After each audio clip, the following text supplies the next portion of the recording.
Do you believe that Hamas should lay down their weapons and leave the leadership in Gaza?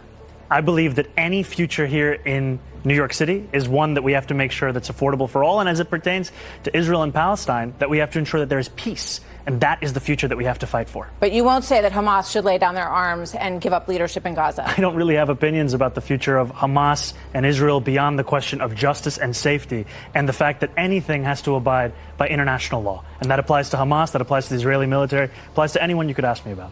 Okay.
You have said that you would arrest Netanyahu if he came to the United States. You've been very outspoken in your criticism of him. Do you stand by that? You would arrest him if he came here, if you were mayor? I've said that this is a city that believes in international law, and this is a city that wants to uplift and uphold those beliefs. The Prime Minister... The United States doesn't stand by the International Criminal Court. It hasn't signed the treaty for the International Criminal Court. The International Criminal Court, however, has issued a warrant for the arrest of Benjamin Netanyahu. But what grounds in the United States could you arrest him on? As it has for Vladimir Putin. I've said that I believe that we should uphold arrest warrants by the International Criminal Court, and that we should do so only in abiding with all of the laws in front of us. I'm not going to make a new law to ensure that we can actually do this. Do you think that Commissioner...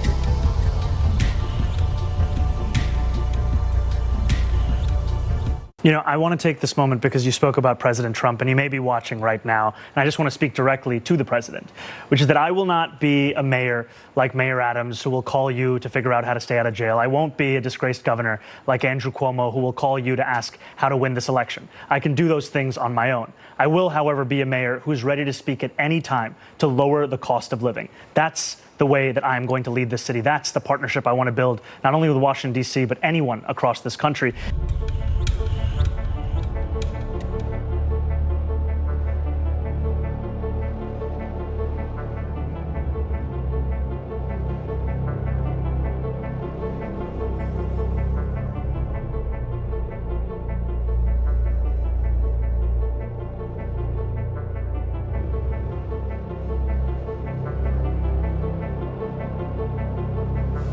Let's look at the Democrats, and of course the new face or new star of the Democratic Party is anti-Israel socialist New York City mayoral frontrunner Zohran Mamdani. Now, he's admitted that he might need another plan to fund his $10 billion freebie-filled agenda if he can't actually hike taxes on the ultra-wealthy. Now, he's made it no secret that during his campaign from the early days that he's hoping to drum up $10 billion for his freebie-filled agenda, in part by taxing the wealthy. He pitched a 2% tax hike on New York City's millionaires and a 4.5% increase on corporations. But Brittany, I want to get your thoughts on what New York City is really in for, because we know Mamdani wants rent freezes, he wants government-run grocery stores, he wants free buses. We know we've heard him in the past say he doesn't believe that billionaires they should just not exist. Of course, he's anti-Israel. He's previously called to defund the police. So I'm suspecting that a lot of New Yorkers will be rushing to join you in Florida, Brittany. Right. We suspect that as well. But here's what we're forgetting. So he's a socialist. He's a known socialist. He has said it out there that he is a socialist. So this is the socialist ideologies. This is what they are all about. And I've said this time and time again, the far left liberals have hijacked the Democrat Party here in America, and their social experiment is failing. It is failing. We saw this in California. We're going to see it in New York if he gets elected.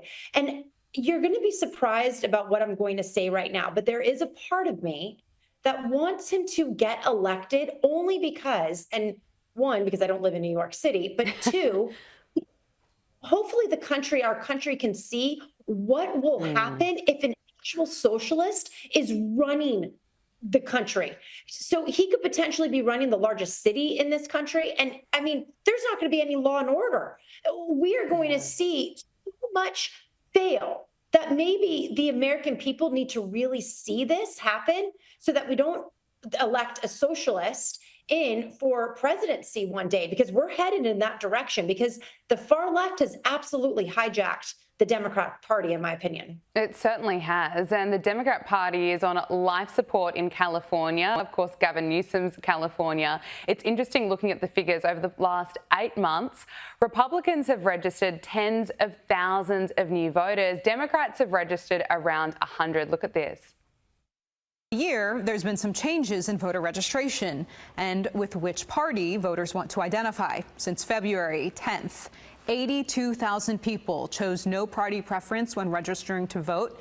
There was also a jump for the Republican Party, with it gaining 48,000 voters, but Democrats only gaining 190 voters in 200 plus days.